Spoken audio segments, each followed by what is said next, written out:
Good evening, everyone.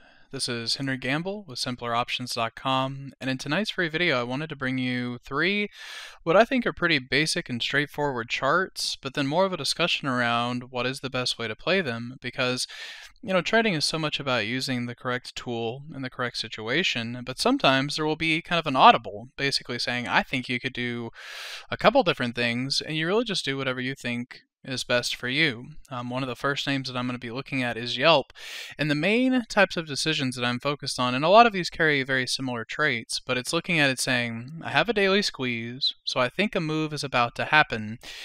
The stock is only trading for $44, so these little bit less expensive names, coming in and buying them 100 lots at a time, if you can, I think is a great way to build into a position. So that's one way of looking at it, and then you can make the decision if you'd like to hold it through earnings, depending on how it's trading and depending on what the plan is that you get into it with. Now, another way of looking at it, and I think this is maybe an interesting trade in Yelp for actually looking at into Tuesday and Wednesday, but looking at the idea of selling something like the 44 or the 45 put naked, and then coming back over and buying a call here.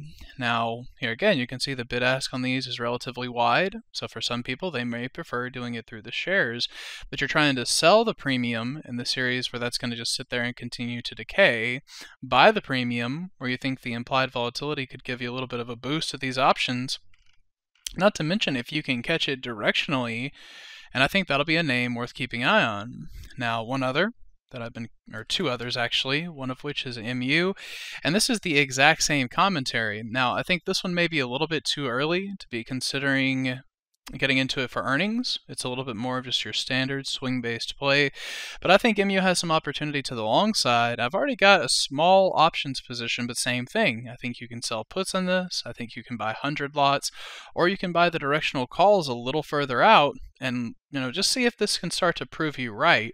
Right now it is still inside this consolidation pattern, but I don't think that's going to last, and I'd like to be involved in it if it can make the print up into 50.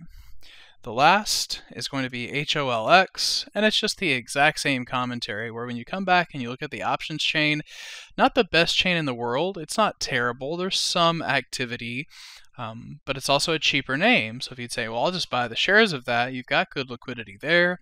If you like to sell the puts in anticipation of taking the assignment, that's also a good way to generate some positive time decay, and those are three picks that I'm going to be keeping an eye on for higher prices.